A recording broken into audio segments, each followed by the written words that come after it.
Ken Livingstone always described the Olympics as a 10-year regeneration project interrupted by 6 weeks of sport. Sustainability is different for every single organisation. It's not a standard thing.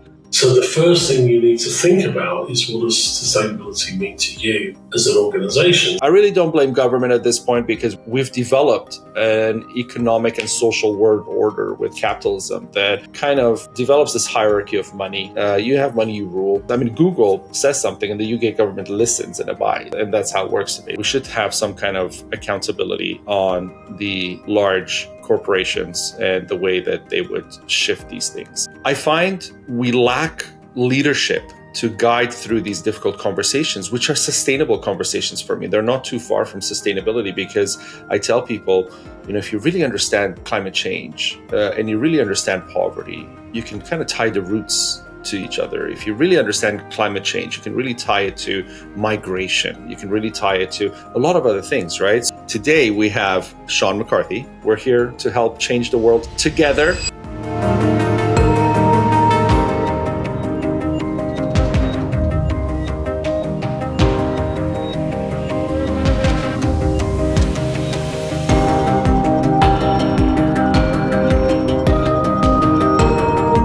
Welcome to Compassiviste Dialogues. I'm your host, Ali Horiat. My goal in this program is to educate our audience about various global issues and how we can help. Today, we have Shaun McCarthy, who brings a host of values from a life filled with experience, a pioneering person, and you will find out soon why. Shaun is an officer of the Order of the British Empire, is former chair of the Commission for a Sustainable London 2012 Olympics, and chair of the Supply Chain Sustainability School, which focuses on sustainability within supply chains, which we will get into a little later in the program. There's a lot of pioneering spirit in Shaun's work, values, and mentorship. And the elements that encouraged me initially to build Compassiviste and others to follow in the path he and others like him have lit in the early 90s, the 80s, even into the 70s. So I spoke with Shaun recently, and I had to have this conversation here on Compassiviste Dialogues because, we need to find out from people who started this work into sustainability a long time ago, because I really understood this and heard about this, I'd say just about during the pandemic, to be very honest, about the details of it. So the alignment is especially inspiring to myself because much of it, such as the emphasis on education, transparency, action, and accountability, are really core functions of what and values of the functionality of Compassiviste and how it should work, and bringing that as core values in a spiritual manner to the world. So without further information about Shaun, I'm going to let Shaun do the rest. Welcome to the show. And I want to begin with an introduction to the audience in the sense of from early childhood memories, trials and tribulations, what made Shaun McCarthy who he is and the person he is today, until, and I want to stop at the accidental involvement with sustainability, because I know there's a story there that should be told on its own. So welcome. Thank you very much, Ali, and thanks for inviting me. My God, going back to childhood. I guess I'm an only child. I have no siblings. I grew up in a fairly normal sort of family, I guess. I was born in 1957, so my parents were actually alive during World War II. They were teenagers and children in the Second World War, and I think that kind of that background gives you, you waste nothing, because during the war they had nothing. There was rationing, so there were a whole kind of set of values, I guess, that came through my parents at that stage. I think when I didn't exactly excel at school, to be fair, and my father wanted me to get a trade because he didn't. He left school at 12 in the aftermath of World War II. Went into the construction industry as a labourer because London needed to be rebuilt after the war. So the limit of his ambition for me was get a trade son and you'll have a job for life. So I did. I left school technically I left school at 15 and took an apprenticeship, oddly enough, in an oil refinery, working for what is now ExxonMobil, was Esso at the time. I hated it, and I was really bad at it. And what I didn't realise at the time, of course, was my spatial skills are terrible. So, actually doing a trade was the worst thing I could possibly have done, but I didn't know that. It's just what my dad wanted me to do. So I ran away to college at age 20. I finished the apprenticeship. So I am actually a qualified mechanical fitter, albeit just like never hire me to fix your car or to do anything because I'm rubbish at it. But then I studied engineering because that's the only thing I knew. So I went into full-time education to study engineering. And I suppose I started to develop an ambition then, to be honest, quite selfish. I want to get into sales. I probably want to stay in the oil and gas industry because we're talking early 80s when oil and gas was the biggest thing around. There was no tech sector. There was, a lot of things didn't exist at the time. Oil and gas was the place to go. And so that was a nearly 20-year procurement, failed engineer, lapsed engineer, 20 years in procurement. And then, as you say, then I got involved in sustainability by accident. Let's get into that. How'd that happen? How did that transition happen? Okay, how that happened was when I arrived at Heathrow in 1995. That was at the time that the planning consent had been submitted to build the fifth terminal at Heathrow Airport. And there was massive local opposition to this. There was massive NGO opposition. And it was forced into a public inquiry, which, given the UK's archaic planning laws, actually took 7 years before we were actually in a position to build the terminal. So I came in with a view of, the way you do procurement is closer to fewer. You have bigger, longer-term contracts with large organisations. You build those relationships through framework agreements, supply relationship management, all of those kind of things that were quite new in procurement at the time. It was certainly way beyond the sort of go out for 3 bids and choose the cheapest. So my plan was to look at, at the time Heathrow had £1 million per day expenditure, capital expenditure alone, let alone the revenue expenditure. So actually looking at how can we partner up with a smaller number of very large construction companies to deliver the capital program. How can we work with organisations that can clean our facilities, maintain them, etc., etc. So it was very much about partnership sourcing.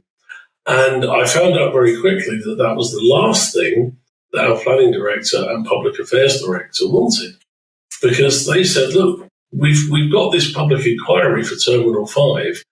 You must do more business with the local community. And that is what led to, as you said, ISO 2400, right? Yeah, the way that came about because you kind of branched out from where you were now, right? Yes, absolutely. So what happened was I started to get involved with, as part of my work in sustainability with BEA, I was starting to get involved a lot more with external stakeholders and influencers. Mm-hmm. And there were 2 very significant ones.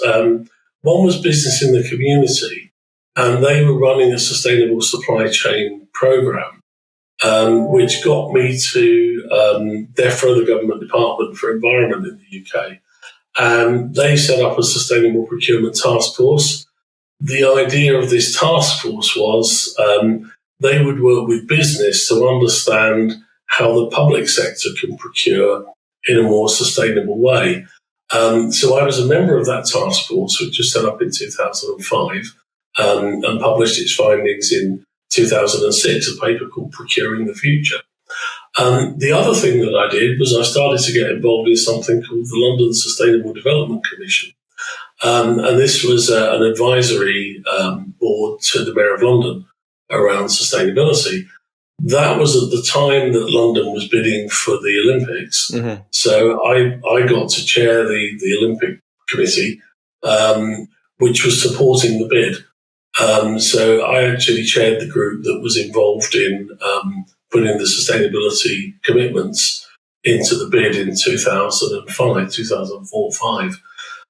So that kind of led to two opportunities. I suppose I got to the point where I didn't really have time to have a job anymore. There were so many other things I was interested in. So I did two things. I packed in my job at the end of 2006. I started a business, Action Sustainability, initially as a not-for-profit social enterprise. The idea being that I managed to persuade the UK government to give me some money to promote the word of the Sustainable Procurement Task Force, so to actually follow up from the publication of the task force. We could do some training, we could do some outreach, we can do some stuff to start. And my idea was I'd build a business from there. So I'd get a bit of government funding to get it started. And then my ambition was always certainly to build a consultancy business, but also some form of collaboration where businesses come together to deliver on sustainability through their supply chains. And then London won the bid to deliver the 2012 Olympics in 2005. And one of the commitments in the bid was, we'll deliver the most sustainable games ever. Mm-hmm. And not only that, we will appoint an independent commission to provide strategic assurance over that promise. So there'll be an independent body set up to say, are they really doing it or aren't they? And I got that gig. I got to be executive chair of that commission. To an extent, because I was involved from the beginning, I got to write my own job description. So I said, well, this is a 3-day-a-week appointment, so I could spend the other 2 days building a business, Action Sustainability.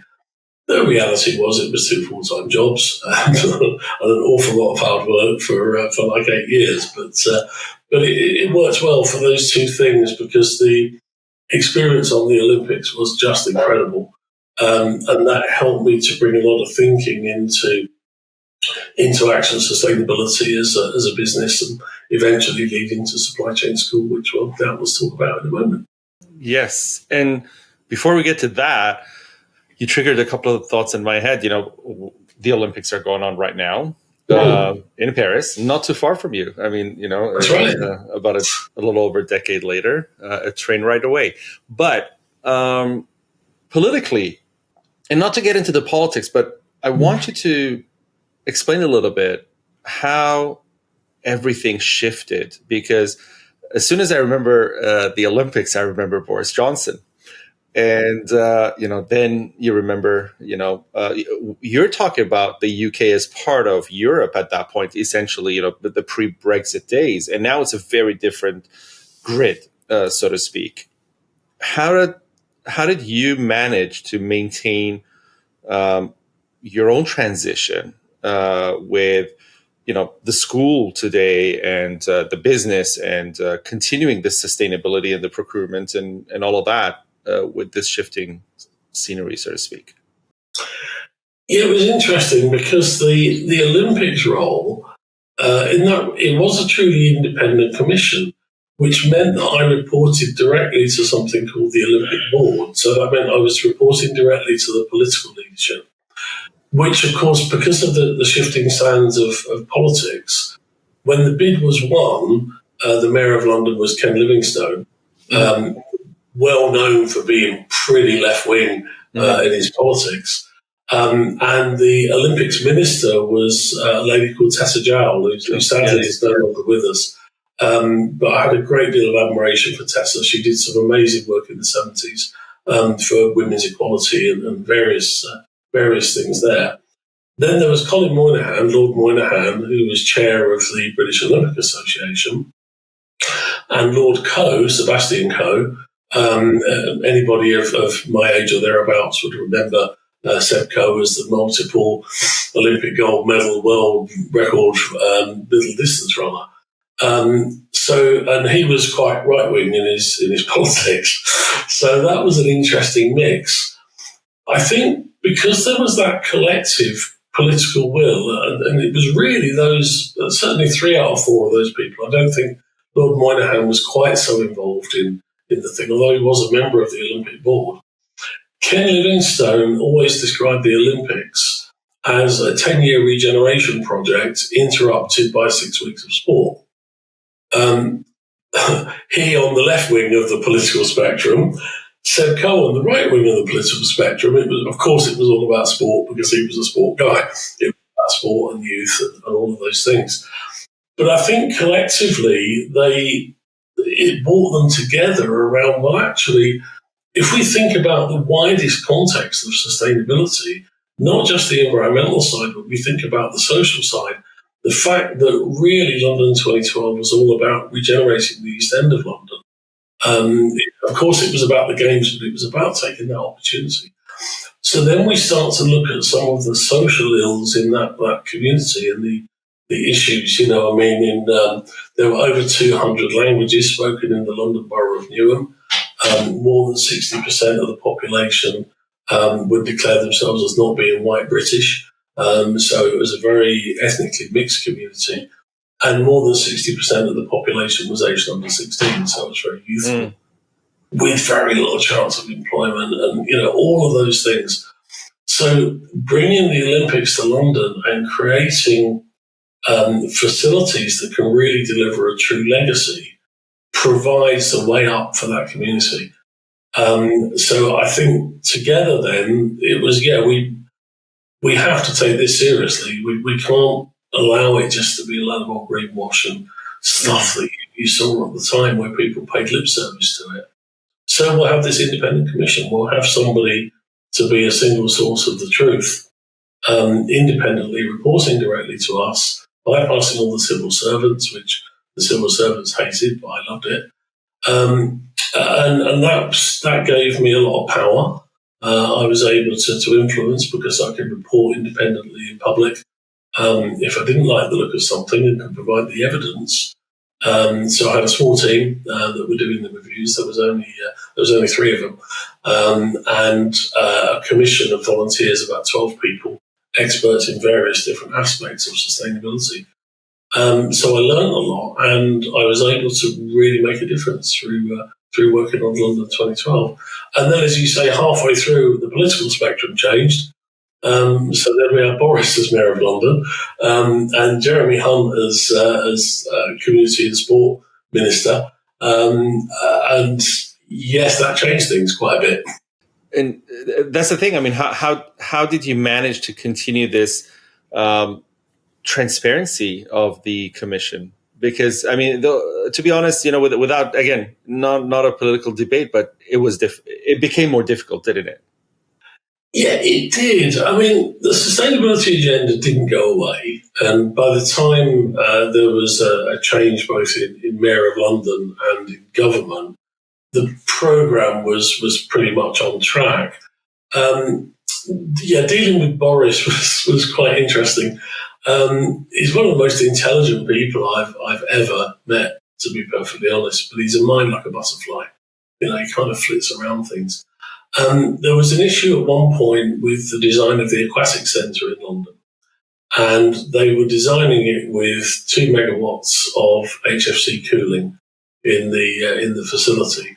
And well, guys, you can't do that. You can't have a new aquatic centre, call yourself the most sustainable games ever, and have HFC in the cooling. It's a massive global warming potential, fugitive emissions and all of those things. You just can't do it. And they said, well, we've kind of done it now. We've designed the aquatic centre, and to redo the design would cost another £2 million. So thankfully, as chair of the independent commission, I can say, it's not my problem. You shouldn't have designed it that way in the first place. You knew that we're supposed to be delivering the most sustainable games ever. So this went all the way up to the chairman of the Olympic Delivery Authority, who were building the permanent venues. John Armitt, again, a guy that I've great admiration for. And he said, well, Shaun, I can't actually endorse £2 million of additional expenditure. So what can we do? He said, well, and I can't remember the exact words he used, but it was like, well, you can go to the Olympic board with this, but I can't, even though he was chairman of the ODA. So that's what I did. I went to the Olympic board meeting, I explained the situation, and Boris was chairing the Olympic board on the day. And he was looking all around and writing on pieces of paper and generally not listening. But then he suddenly, and he has this thing of he'll suddenly look up and then look at you. And you're like, what's this all about? And he said, well, what does this mean then? I said, well, I'll tell you what I think it means.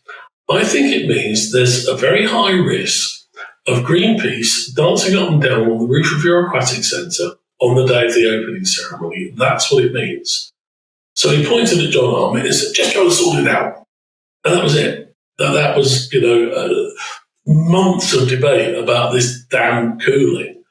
But if I'd gone into a long technical diatribe to try and explain, the global warming potential of hydrofluorocarbons versus carbon dioxide versus, fugitive emissions and all of that stuff, it would have just switched off. And I think what I was learning, because I knew nothing about politics or politicians before this experience, that, you need to play to their agenda. You need to talk to them frankly, if you want to do something that will scare the pants off them. And he could understand that vision of Greenpeace dancing up and down. The aquatic centre with a lovely swoopy roof, he could see that. I mean, it probably wouldn't have actually happened, but there would have been NGO activity around it, an outcry. So it was managing those relationships with the politicians, the officials, NGOs, sponsors were a very, very big influencer, some for the good and some not for the good. And I suppose accepting that on any particular day somebody's going to hate me because of that group of people, or that group of organisations, they've all got such different agendas that something that I do or say is going to go down badly with one or other of them. So it was just kind of getting a bit tough and recognising that that's nobody loves an auditor, so recognising that that's the situation. But really just kind of sticking to that principle. Can we show the evidence? Are we telling the truth?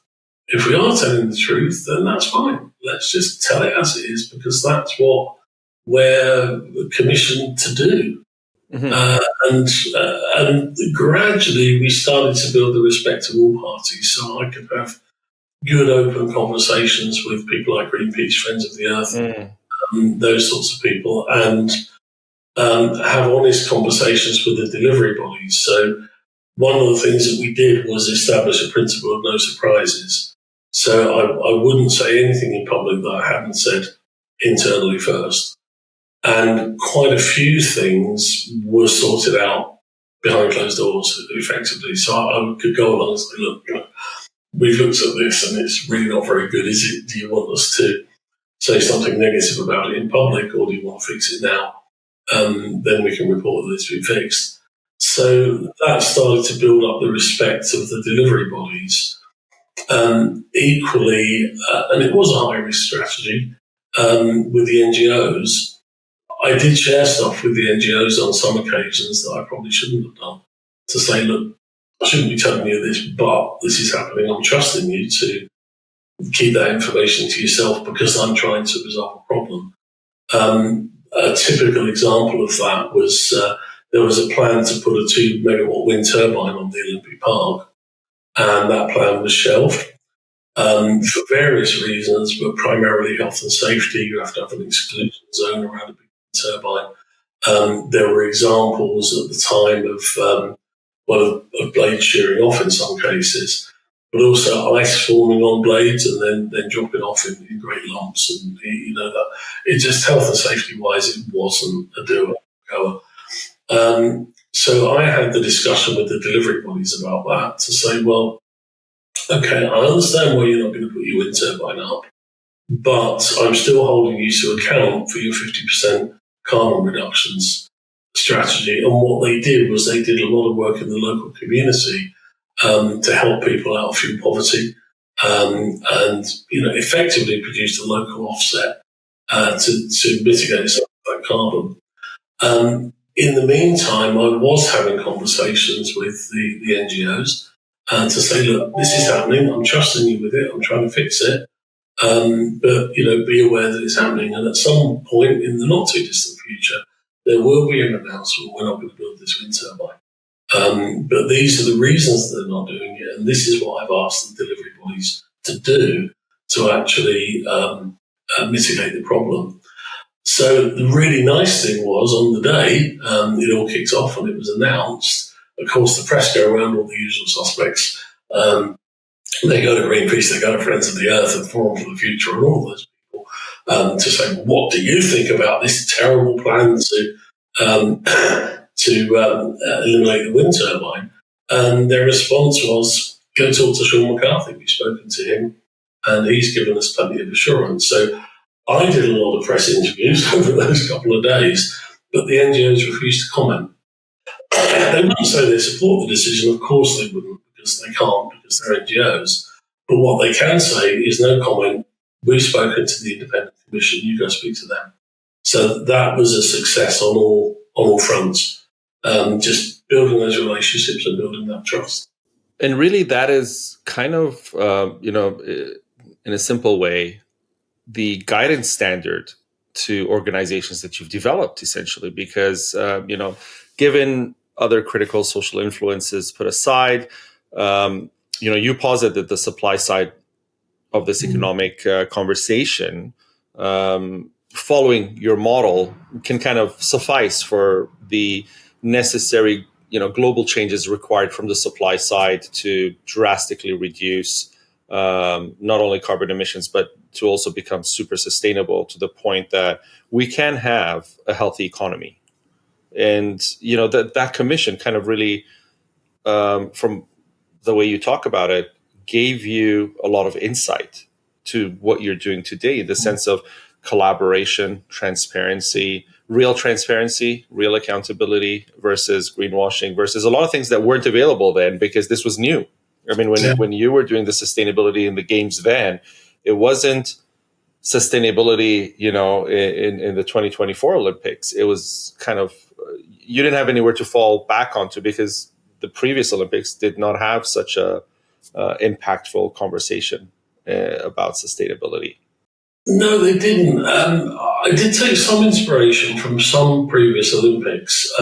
Sydney was pretty good. They were the first Green Games.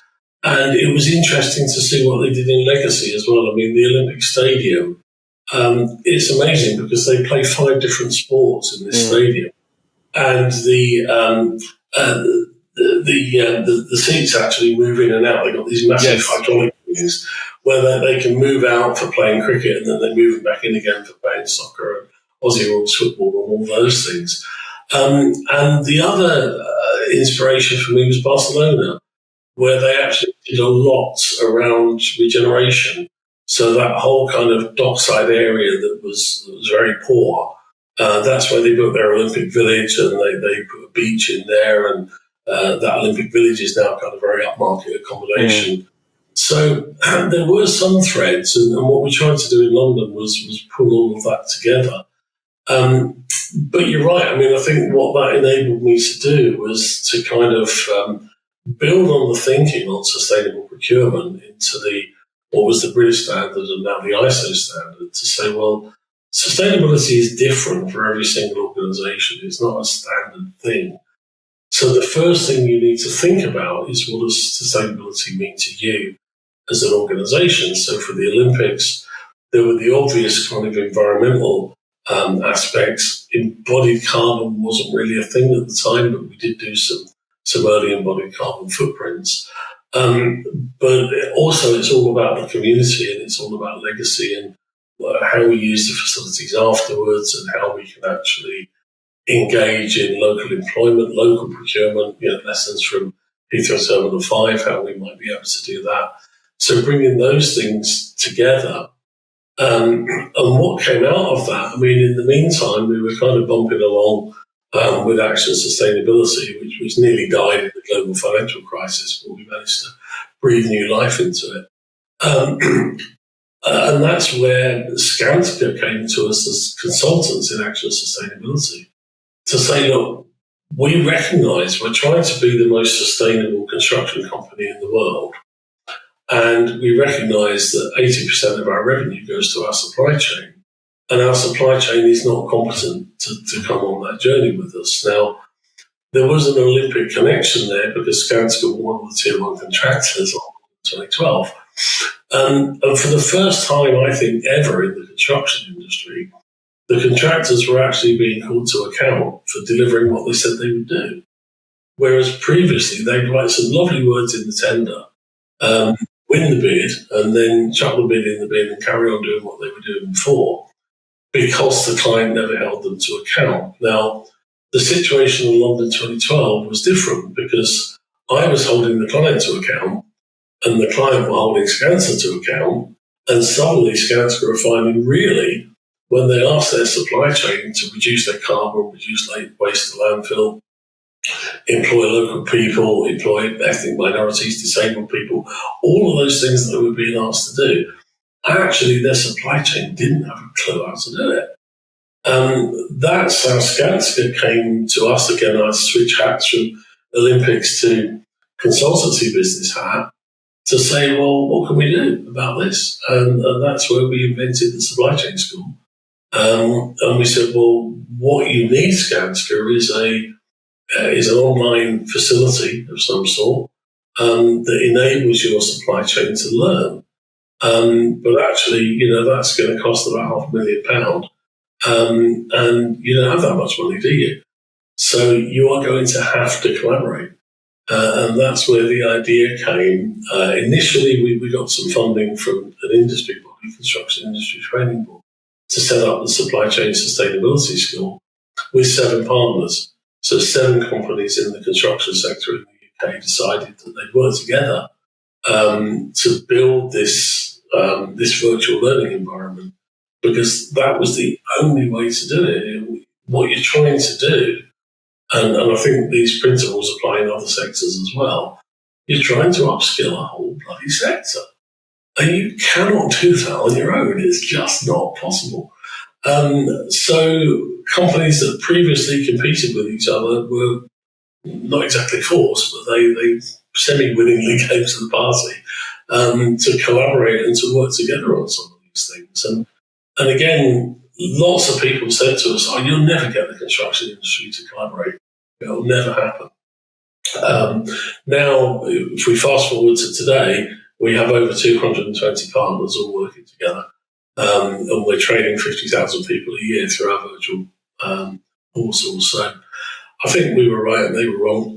But it was a hard journey. We launched the school in 2012 in the Olympic year. And we built it from strength to strength ever since. Wow. So much happened from that commission, that board. Heading that board really opened a lot of tangents that are now very effective. Yeah, it taught me a lot. Also, as I said, it enabled me personally to be a bit more robust, I think. Because, exactly, I'd calls for resignation, my resignation in Parliament. I had death threats. There was a whole controversy around Dow Chemical providing the wrap around the stadium. And they bought Union Carbide, and Union Carbide were responsible for the Bhopal disaster in the mid-'80s. And that all kicked off. And I actually had to take security advice because I was getting threats. So you kind of you grow quite a thick skin through that. The other thing that came out as a lesson learned was, because there was this requirement all the way down the value chain to deliver what you said you would deliver, performance reporting or performance management suddenly became a thing. So everybody was doing it on spreadsheets, and we ended up with this incredibly inefficient chain of spreadsheets being emailed around, and then some poor soul having to add up all the numbers and try and make sense of them. And we said, well, there must be some software out there that does this. So with my actual sustainability hat on, we did some market research. We found there wasn't any, so we built our own. So, knowing not very much about being a software company, we designed and developed some software that enables organizations to measure and manage the sustainability performance of their supply chains.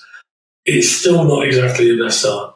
We built it, 8-9 years ago, and still organizations don't quite get it. And they talk about reporting, and all of these kind of reporting requirements that are coming out through legislation now. Mm-hmm. And I keep trying to get people to understand that there's a difference between performance reporting and performance management. And that's what we did on the Olympics. Every contractor, subcontractor was required to report every month on a whole raft of social, economic, and environmental sustainability goals. And if it looked like we were going off trend within a month, then something had to be done. So, how many local people are you employing from the Olympic host boroughs? The target is 20%. Well, this last month it's only 15%. So what are we going to do? So we built the software to enable businesses to do that, and some do, but still an awful lot don't. So we've waited to do. And see, right now it's a really good time to speak with you, because you bring in multiple times the conversation about diversity and ethnic minorities. And, for a lot of people listening around the world who may not know London as being, this hub of a melting pot, so to speak, think New York, think Toronto, think places, Paris, other major cities of the world where it's natural to meet people who are not from there, as opposed to cities where it's rare. You meet a foreigner and it's a story. Everybody gathers around them and says, "Oh, where'd you come from?" Because everybody has the same story of, "I was born just down the street." So, you speak about that a lot. And unfortunately right now, the UK is going through a tough situation because of tragic events that happened recently.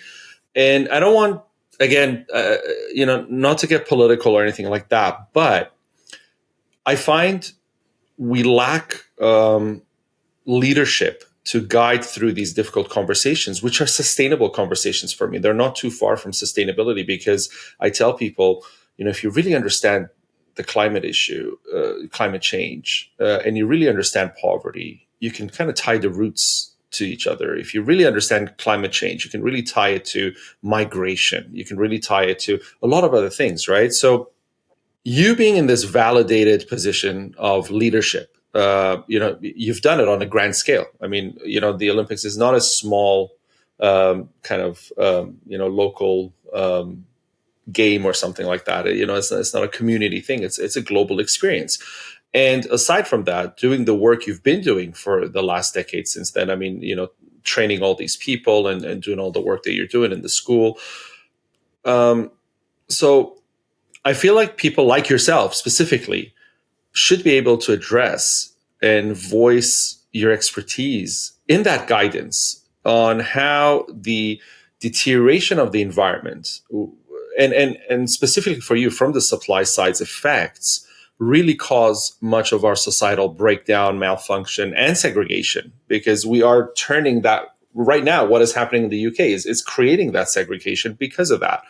And so these difficult conversations, about how a century of industrialism and, putting sustainability on not even on any shelf, has created two habits that have led us to this breaking point now, where it's not just the UK. I mean, France just came out of a snap election that was very dangerous. I mean, for the first time, you saw people who were absolutely against each other politically come together to kind of save something more dangerous, right? Save kind of like, to me, it's watching how Germany prepared for World War II, reenacting, and I'm thinking to myself, wow, this is really dangerous, because you don't understand it until it's too late. But when you've seen that movie before, you kind of like, that is exactly how fascism starts. That is exactly where it starts, right?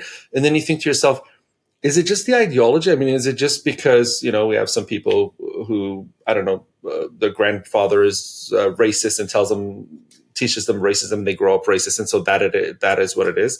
And I think not. I think when I listen to you speak and other people, and that's why I like the leadership space of it, because when I hear people like yourself speak and put in context how the accountability and the actual strategy implemented makes the difference, right? So in a sense, even when we have these difficult moments in our societies, we don't break. We actually come together. We grieve together. And things like that have happened before. I mean, you go back to multiple tragedies in London, and you find that a lot of them did not break civilization in London. It actually brought people together, and they grieved together. And minorities were in that grieving with, the white English person. So, I mean, going to the royal family when Princess Diana passed away, people from all sorts of backgrounds who had nothing to do with the royal family, in essence, right? They had no attachment. They've never met her. They may have admired her work, but I mean, it was so distant. But they were grieving, because I remember being then in London, and I remember the flowers. That's why I bring this up, because I still vividly remember, Buckingham Palace, like a whole garden in front of it of flowers and all that, and the outpour of love and support. And nobody created this thing where, she was dating an Arab, for example, an African, and that's why this happened. That didn't happen, because everything else was kind of flowing well. Everything was all right. We were living happily, so to speak. It was a good time in the UK at that time. And then now there's just so much tension, and there's so much unsustainable lifestyles happening, and there's so much inequality from all this unsustainability that people are just firecrackers. They're just looking for this tiniest reason to go out there and just go crazy. And so, and to that extent, aside from what's happening right now, even organizations like Just Stop Oil, again, in London, yes, I appreciate that they're bringing a lot of message to the table. A lot of people should be having these conversations, but the violence with which it's brought is an outcome or an after effect of the unsustainability that we are marching towards. I mean, when you go to the market and you can't buy tomatoes because there's a shortage and the price have quadrupled and you just can't survive that way, violence is the solution, right? I mean, you steal the tomato. So what's your solution? Because you've gone through cycles of all of this, and I'm trying to do this work where, let's bring the collective together. And exactly, a lot of things that you said. I mean, when you said, I'm going to speak with Greenpeace and collaborate so that we can avoid starting a war here, and instead go to the table and say, we're actually on the same page and have nothing to really give the reporters to write filthy stories about, that is a win. That is how Greenpeace was not dancing on the roof of the Aquatic Center, right? That is how you manage not to do that. So that to me is sustainability. That to me is, how do we give people what they're answering and answer them with what they're asking for? So what is your advice right now as a person in that space? You're asking me to sort out world peace in Hungary, but I'll do my best. Yes, I am asking you that because you have put yourself in you know what? It's not you put yourself in that position. I look at it this way, and it comes out strong, but I think you have a responsibility for the privilege of having the life that you did to turn around and give me some advice so that I could take your legacy and say, this is how it's done, right? As opposed to saying, that's not my job.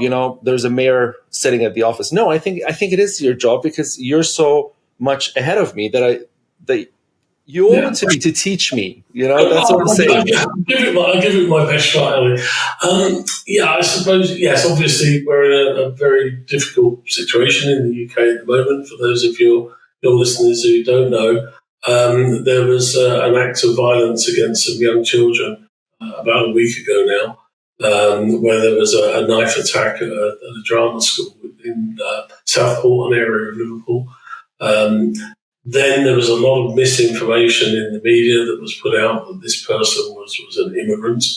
It turns out probably not. I think he was born here, but he was born of immigrant parents. And that seems to have, kind of unlocked this festering resentment of the immigration situation in the UK. And I think you're absolutely right, Ali. It is chilling because you kind of look back at the rise of Nazism in Germany, where, the Jews and various other ethnic minorities were being blamed for all of the problems of the country, and that seems to be coming out. One obviously very disturbed young man has committed an awful act of violence, but the way it was reported in the press was immigrant, performs an act of violence, Muslim performs an act of violence, and suddenly, people are rioting outside hotels where asylum seekers are staying, setting fire to them. These people haven't harmed any children. They're here possibly legitimately, possibly not legitimately. They might be economic migrants. They might be people genuinely fleeing oppression, and that's why we have an immigration system to deal with that. So, what can you do about it? Well, I guess in my experience, in what we do now in supply chain school, we run a program called Fairness, Inclusion and Respect, which is a massive program of work that helps people to understand workforce diversity, the differences in people, in attitudes, behaviour, those types of issues. We have what we call a Fur Ambassador program, which is train the trainer. So people can say, yeah, I want to be a Fur Ambassador. You go online, you do a learning pathway online, you take some tests, and then you're given some help. You're given some learning materials and some help from our experts that enables you to go in the workplace and kind of spread that word. I think that there's a great deal of help towards integration through employment, and that's really what we try to do. We try to get our partners and members of our school to open up their thinking around the types of people that they employ. And, in most industries in the UK, certainly the built environment where we work primarily, the ethnic minority population is not representative of the community, and that's where we're trying to get. The way that we sell that is an economic sell. It's, well, guys, the construction industry has a chronic labour shortage. You're not going to be able to build the stuff that you build with the employees that you've got now. The average age of a digger driver in the construction industry is 55. He's going to retire soon because it's always a he, because, girls haven't been invented then. It's always a man. He's going to retire, and people aren't coming through the system that are going to support you. And then if you start to look at the ethnic and gender mix of your employment, you're effectively excluding 50% of the workforce from even wanting to come to work for you. Why would you do that? So we're kind of, it's a little bit like the Boris story and the Greenpeace started up and down on the roof of your aquatic centre. It's, you ain't going to have the people. You're tendering for this work, and there's a massive amount of construction work coming in the UK, and it's the same in other countries. So what are you going to do? You have to solve this problem. By being more diverse in the way that you approach your workforce, you can start to solve that problem. It's not the only solution. The technology is there as well, and there are other things that you can do. So actually, I suppose it's about communicating to the people that can make a difference in a language that they can understand. And then if you're getting people from different communities working together and needing to work together and starting to understand each other, then, the white British guy and the Pakistani Muslim guy or lady working together start to build an understanding of each other. I think the other thing that's helpful, and it's been quite interesting that we've had these riots kicking off all around some very small towns in the country, actually, but nothing much in London, because London is a lot more integrated as a city, probably more integrated than any other city in the world. Because I was working for an American oil and gas client, as it happens, a few years ago, with their big headquarters in Houston, Texas. And they were saying, yeah, we have, we have like there's a white workforce and there's a African-American workforce and there's a Mexican workforce. And they all come to work, and they do their work together and everything's fine. But when they go home, the black guys go to where the black guys live and the Mexicans go to where the Mexicans live. They're not actually integrated through their communities. And you don't see so much of that in London. As you say, London is really pretty much one big melting pot. I mean, there are certain parts of London that are potentially dominated by one ethnic community, but generally it's pretty multi-ethnic. So, but even there, it's sorry to cut you up, but even there, it's integrated. You go to Chinatown, and it's called Chinatown, but it's not Chinatown in the sense of that segregation. You see what I mean? It's not a ghetto anymore. It's just, I think it's marketing. I think the names are more marketing, and I'm talking from really the poorer suburbs even, or you go South London and you go to places like that, you see an integration of you go all the way down to Sutton, for example, and there's a big Asian community, right? There's a lot of people from Hong Kong because of the problems that happened in Hong Kong. They migrated to London, and there was, like you said, an immigration, the UK Immigration Board sat down and said, hey, we need to help these people migrate more comfortably. So there was a scheme. They came on. A lot of them moved to Sutton, but there is still a big integration of people. So it's not really, these ghettos built for refugees or migrations and of a specific ethnic background. So even then it's integrated, which is why, like you say, you're seeing this avoidance of clashes, because I know my neighbor. Not only do I work with my neighbor, I know my neighbor in the social context. My neighbor is not representative of following the heinous acts that happened to the kids. So, which is great. But then, like you said, you go into the smaller towns and you don't have that integration, right? Yeah. The farmers don't have that because there are no Pakistani farmers in the wool industry in northern England, you see. So it doesn't exist really. So that's why that person sees this on TV, says, bloody hell, all of them out. I don't want any of them around me. And this is why I said, you need to speak to this, because what you're actually doing in the school, I call it activism, you call it school. But to me, the entire spectrum of your work is activist and led by compassion, because, that's what you're doing. I mean, you're telling people to integrate society in a way that not only makes it more sustainable, but also avoids these conflicts and these breaks in communication, because a lot of the work is communication. And I think that resolves in healing together without having to hurt each other further. And so,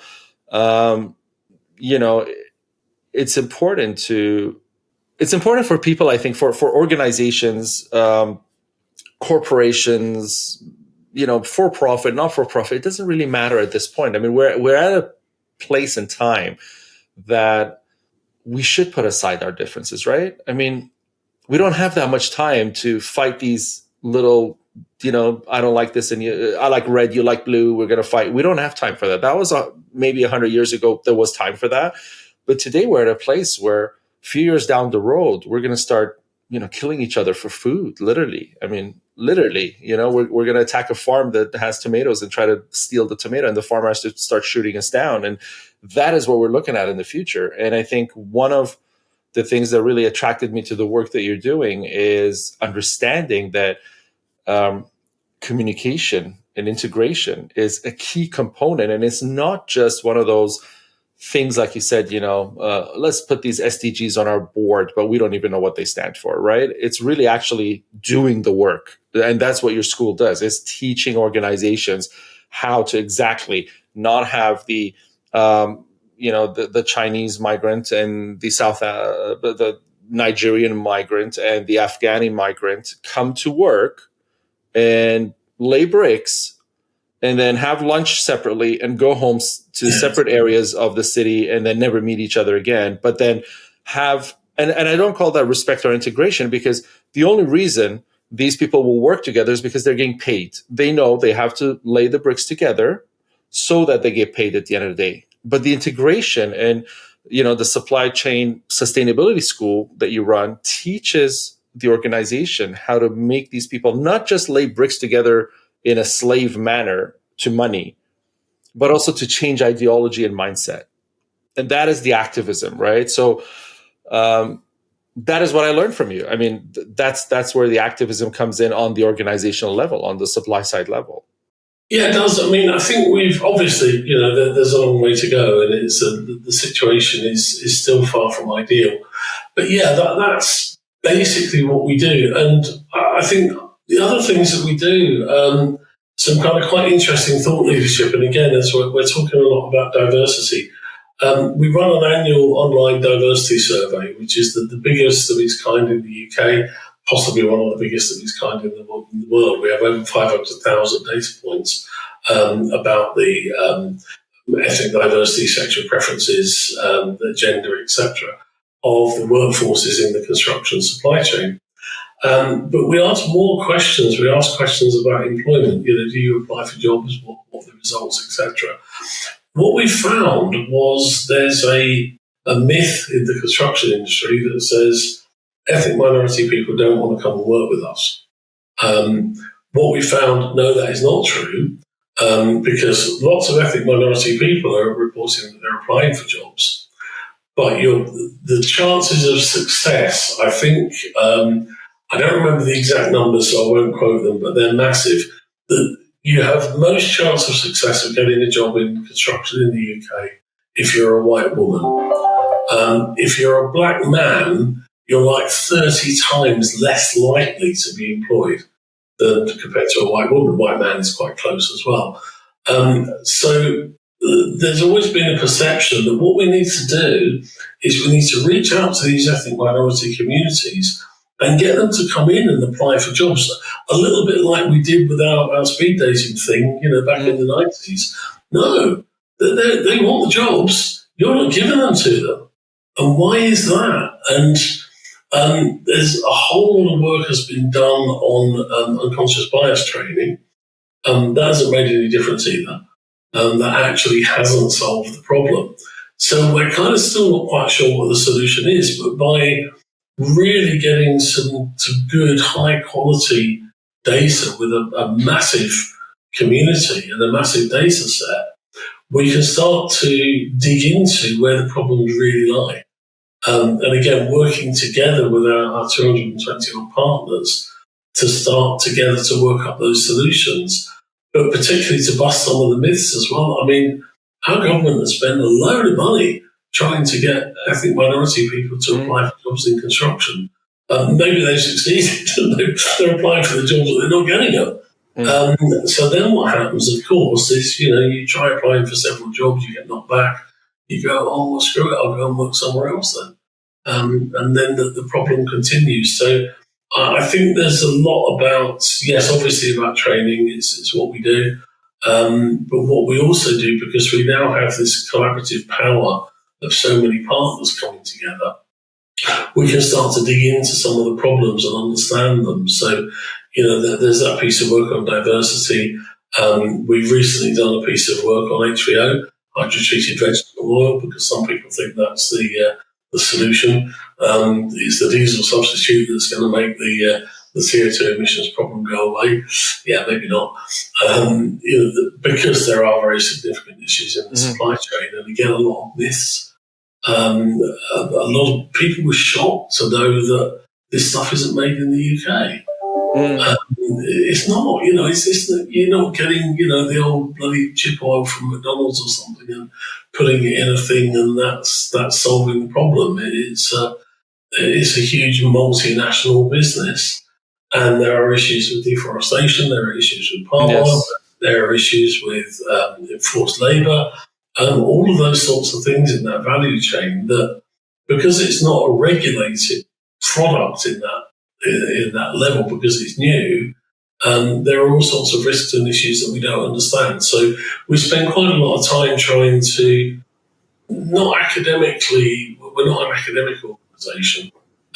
So a lot of our guidance and research we do is quite practical based. And then we can give some advice to people along the lines of, well, how can you start to understand what some of these issues are to make intelligent decisions? So that there's quite a lot of that goes on within the school as well. But I also find, practical teaching, for me at least, worked better than academic or theoretical teaching sometimes, in the sense that, I did a lot of schooling that should have prepared me for going into the finance world. But I found that my experiences in the finance world and my networking and learning from the people who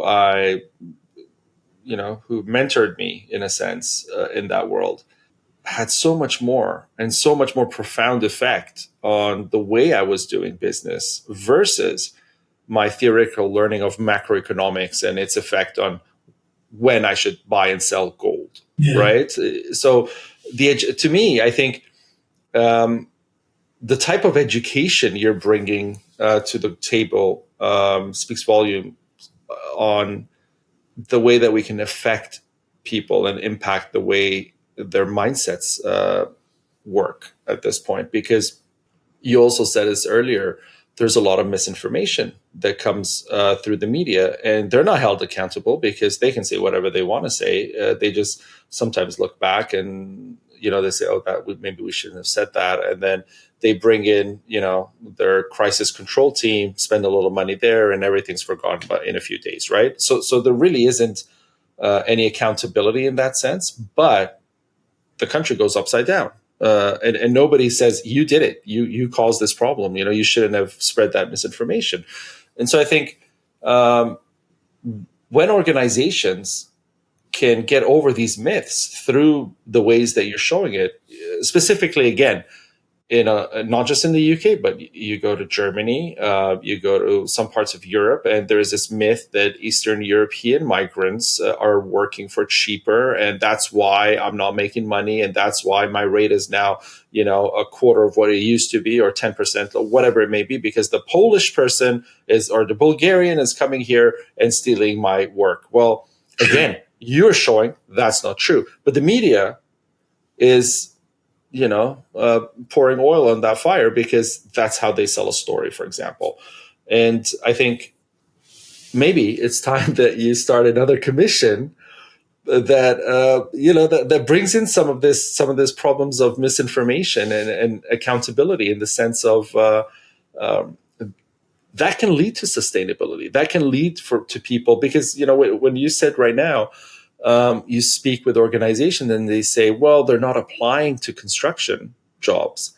And you say, no, here's a report that says they're applying to the job. So the government did their job. So don't blame the government, because they spend money to make the ethnic minorities come into this world, come into this field of construction.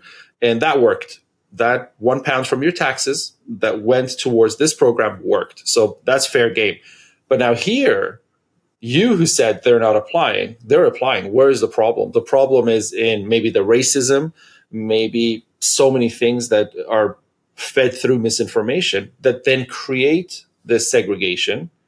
And, it becomes where we are today. So do you think that the school and the systems that you are putting in place in terms of the guidance can be effective enough without something like a commission, something like what you did with the Olympics, to resolve these problems and to have the authority to collaborate with these people? Because right now you're school. And so in a sense, it's, do I want to do this or do I not? As an organization, I could choose to enroll in your program and I could choose not to. I could choose to be racist. I could choose to be not racist. I could choose to be sustainable. I could still actually, by law, choose to be unsustainable, because there's no law governing me against, I could be criminal in that sense legally.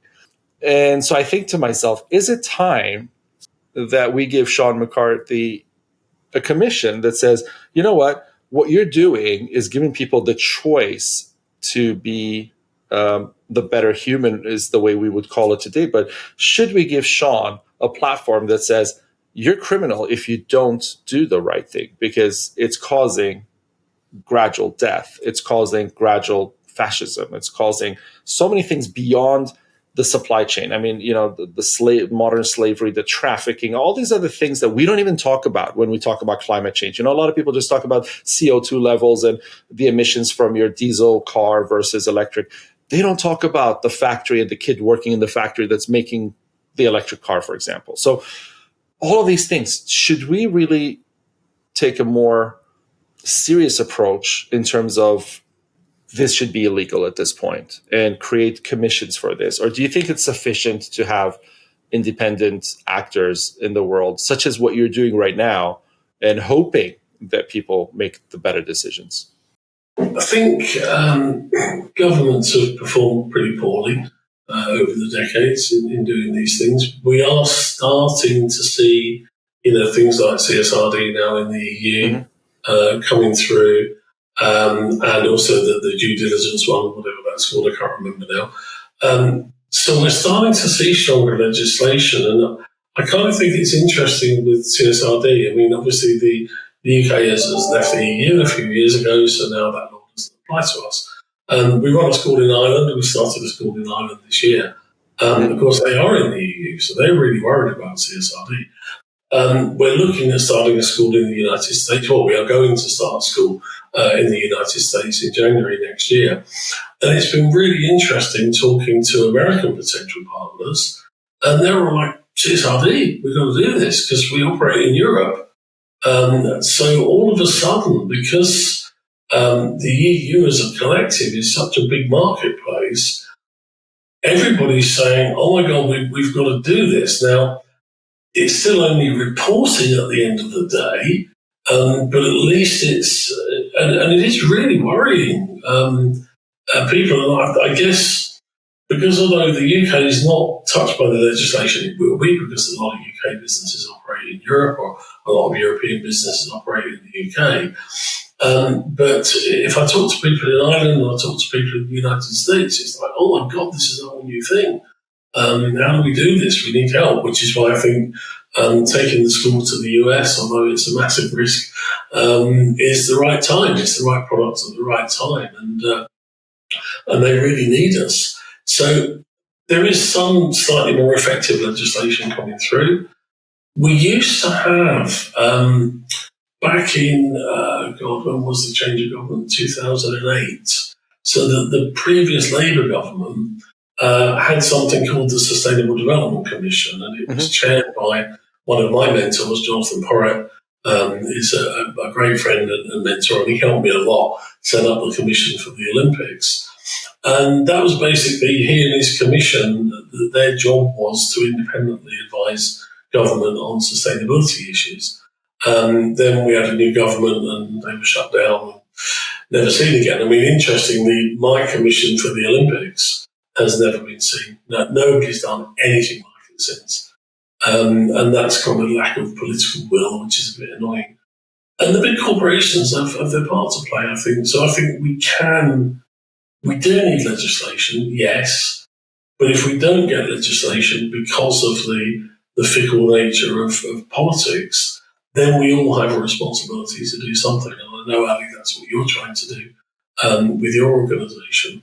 And, we're seeing some good examples from some of the big corporates, the Google and Amazon of this world. They may not be everybody's favourites, but they're doing a lot to change the picture of renewable energy. I think in our last conversation, we talked about Tesla, completely changed the automotive sector, totally.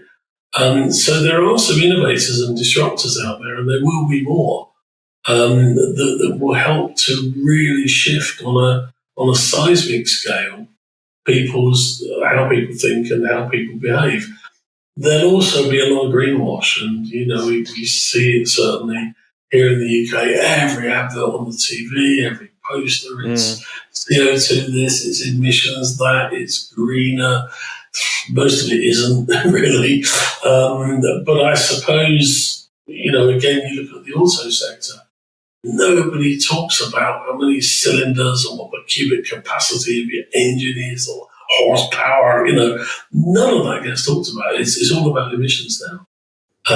So that actually is a good thing, even if it's disingenuous, even though, the range that they say you get from your electric car is nothing like it when you actually get in the car and drive the damn thing, as I found.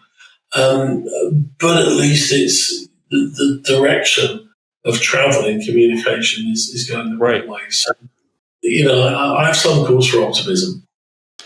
Yes, and I mean, without hope, I mean, where would we be? But I like what you said there, because going back to Tesla, a lot of people right now are starting to say, oh, but the batteries, they come from slavery and all these other problems. And the car itself is made the same way a GM car is made. There's no difference. So all of that inefficiency there, the rubber is still the same rubber that the tire runs on. And then they start knocking it down. But then I say, okay, don't look at this as the final solution here. Look at this as the transitionary period. Look at this as somebody came in and disrupted the market and said, we need to change. And they came, Elon Musk, and he proposed change, and he proposed a way to change. So he not only said we need to change, because that's kind of like being a social media influencer. We need change. Okay, great. We need change. What are we going to do? That's kind of like the Just Stop Oil situation, where there's a lot of amazing. I wish I had their marketing team, but then how are you going to implement this? You ask them that, and there's no conversation there. There's silence, right? So.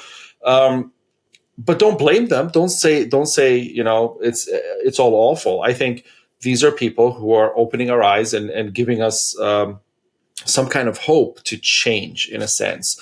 And like you said, government and big business. I really don't blame government at this point, because we've developed an economic and social world order with capitalism that kind of develops this hierarchy of money. You have money, you rule. And the government doesn't have money anymore. It's like you said, the Amazons and the Googles and these people who have money. So they rule. 100 years ago, in the UK, the royal family ruled, in a sense, because they were the wealth. Then, the government came into a lot of wealth after the world wars. And so they started ruling, in a sense. They had more say in politics. Today, they don't. Today, it's those large multinationals, a lot of them not even in the UK at all, who still command respect when it comes. I mean, Google says something and the UK government listens and abides, and that's how it works today. So I don't blame the governments, because they're just, around the world, it's just a puppeting situation. So, but I do believe that, like you said, we should have some kind of legislator. We should have some kind of accountability on the large corporations and the way that they would shift these things. Now, last question. I'm speaking with you mostly. There's an audience, obviously, and I'm trying to share your thoughts with the world, but also to learn, to be inspired, to have that hope that you just left me with in the last sentence you spoke, and to believe in myself and raise my confidence to say, hey, it's not all gloom. It's not all sad. I'm not going to go. I'm not going to, switch this off, go to the pub and just get hammered because there's no point in living. No, I'm not doing any of that. I'm hopeful. I'm building confidence. And, the leadership, the fulfillment, the ways that you've gone and created these organizations and created your school and went and got funding and really brought it to life.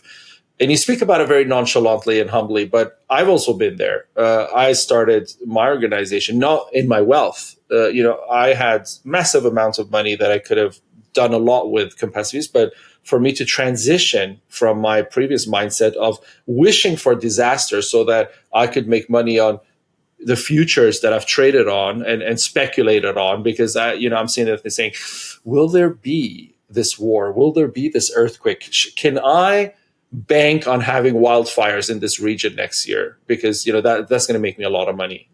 That was my mindset. I was banking. That's what finance is. Finance is looking for the next problem and making money off of it. So to becoming who I am today was a huge transition. And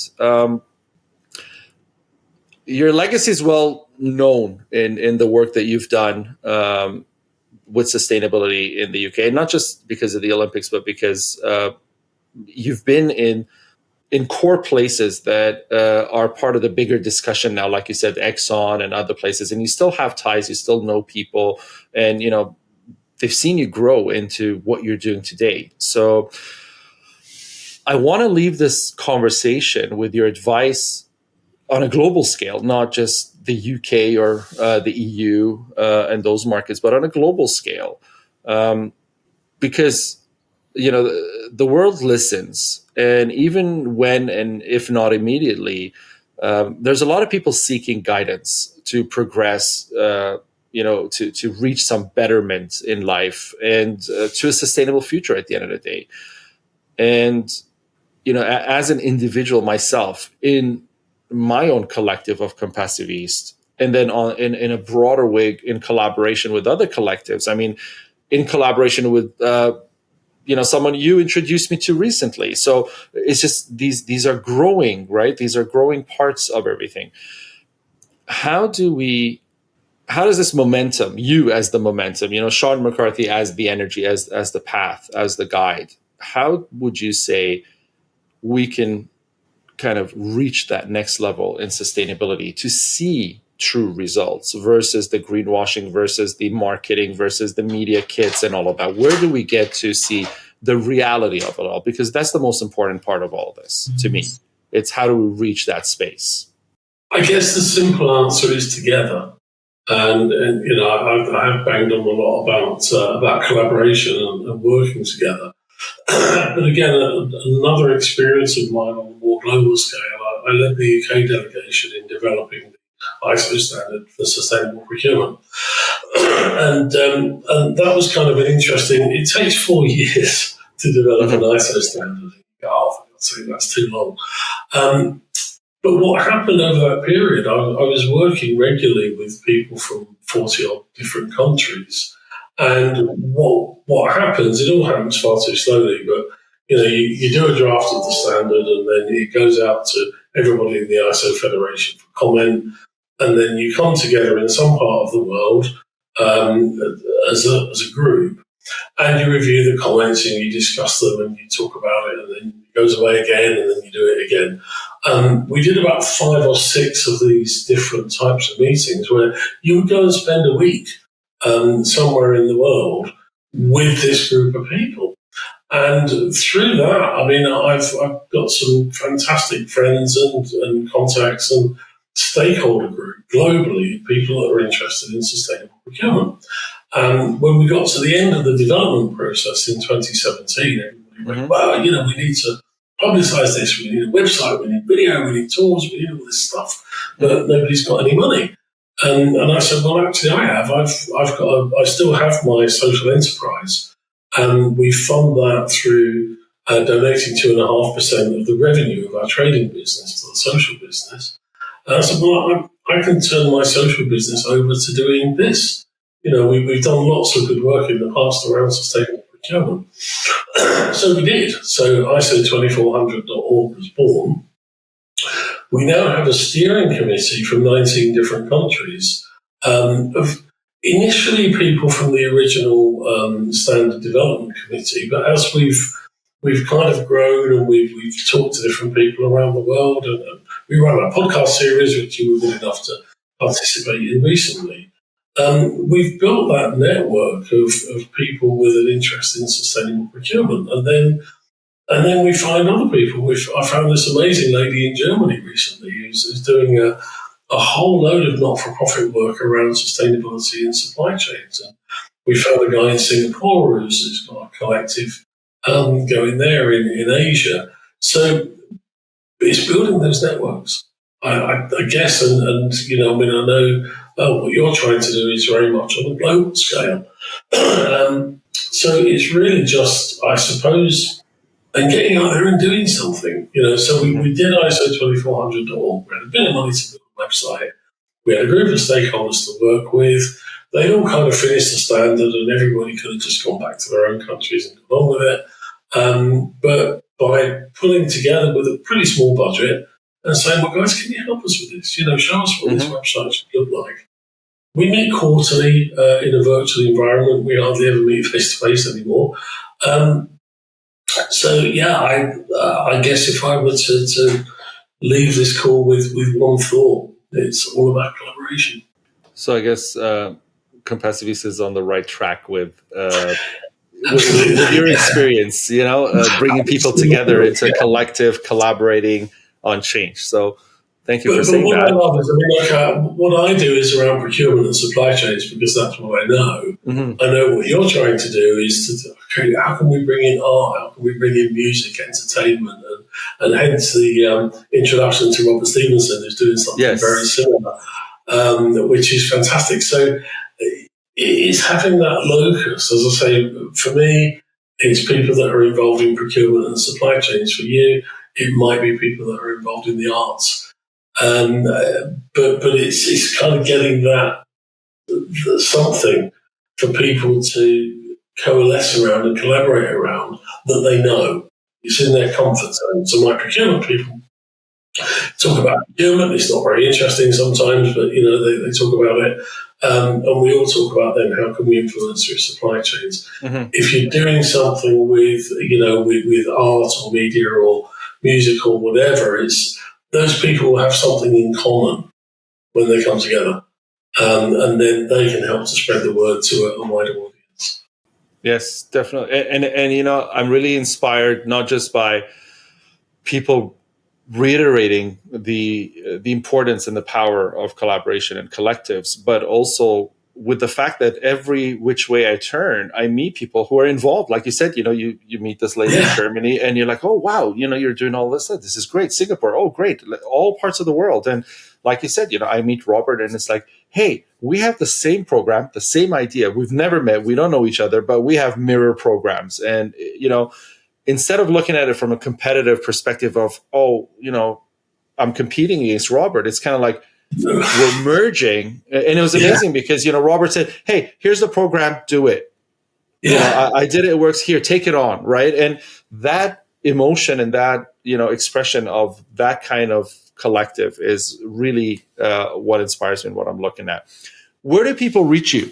You speak of the U.S. and, taking the school there and everything. And we have a large market audience there. And I really want people to maybe use this discussion here to say, okay, let me call them, let me find them or something. Where are the spaces that people reach you? Okay, I can send you over like email contacts and things like that. But we'll put all of these in the links. Email, I'm quite active on LinkedIn. Supplychainschool.co.uk is our supply chain school site. ISO2400.org is our not-for-profit site.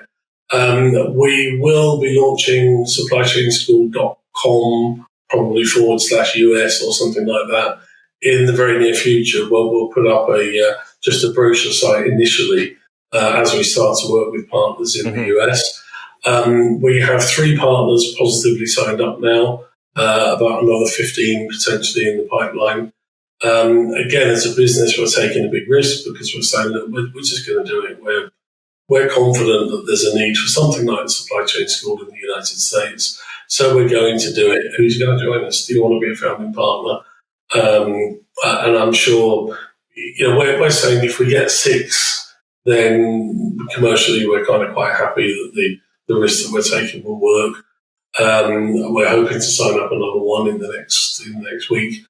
And so, the US is a really exciting market because I think there is a desire to learn and a recognition that, the UK doesn't have all the answers, but it's a little bit further ahead in some of this thinking. And we found the same in Ireland. They were like, we just want all this UK stuff. Guys, you're 10 years ahead of us. So just come and help. And because the school model is free to access, so the partners pay, they pay and they shape what the school does, but actually everything we deliver is free of charge. Then it makes it a very accessible model, which kind of isn't very useful, particularly in the US market. Yes. You pay a lot for training or a lot to go to a conference or whatever. So I'm I think we can blow people away by going, hey, it's free. It's really, really free. It's not like free for the first 6 months like you brought back. Yeah. It's really, honestly, it's free. Yeah.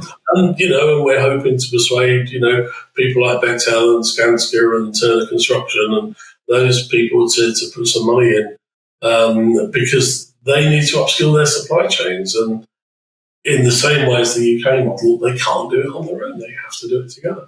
And being that, I did say last question, but you opened a whole new page. So, being that it is actually free, and I went and I looked at the model, earlier, and being that it is how you say it is, how can Compassiviste help to promote this? I mean, what would you like us to do on our platforms to be able to say, hey guys, go here? Because I believe in what you're doing. I mean, it's worked. It's not just that. When I see something that works, I want to be a part of the working, right? So there are people I speak with, or as yourself and everybody else will agree with this. I mean, you speak with a lot of people. It doesn't mean you have to work with a lot of people. It doesn't mean you have to like everything you hear from people. But sometimes you're like, I just saw something that works. So, and it could be anything, right? I mean, I could buy a can opener that's better than another can opener that I had, and I'll tell my friends about it, right? I'll tell them, look, if you're ever looking for a can opener, buy this. I bought it, and it works really well, and all the good things that I can say about it. That's what reviews are, right? That's what it is. And so how do we help? What would you like from Compassiviste? Certainly, hey guys, go here. That's the first step. Just at least make people aware that this stuff is available to them. I mean, it won't suit everybody because at the moment it's quite UK-centric, it's quite construction-centric. But actually, do you know what? The carbon cycle is the carbon cycle. The waste hierarchy is the waste hierarchy. Modern slavery is modern slavery. It's okay, there's some pictures of guys with hard hats and boots and, and diggers and things. But if you kind of put that to one side, the basic lessons that you can learn are the same. So do promote it. I mean, that would be my ask.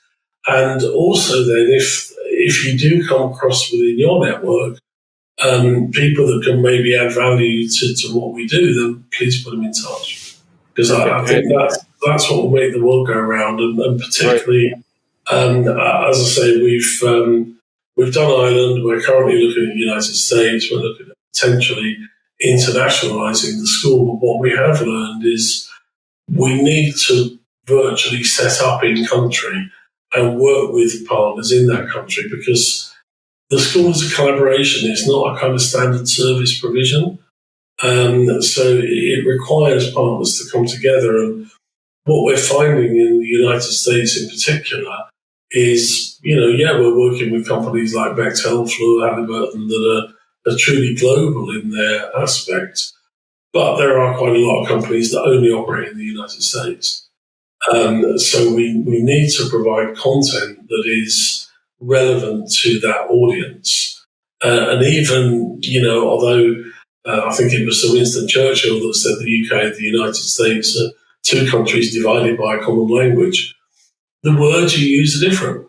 And there are some words that you just don't say. You have to be quite careful about climate change. And in some states, you don't say social. It's not something you do because they'll think you're a communist and they'll run you out of town with a shotgun. Yes. So it's getting across those messages in a way that's appropriate to the audience. And we can only do that with help from our partners.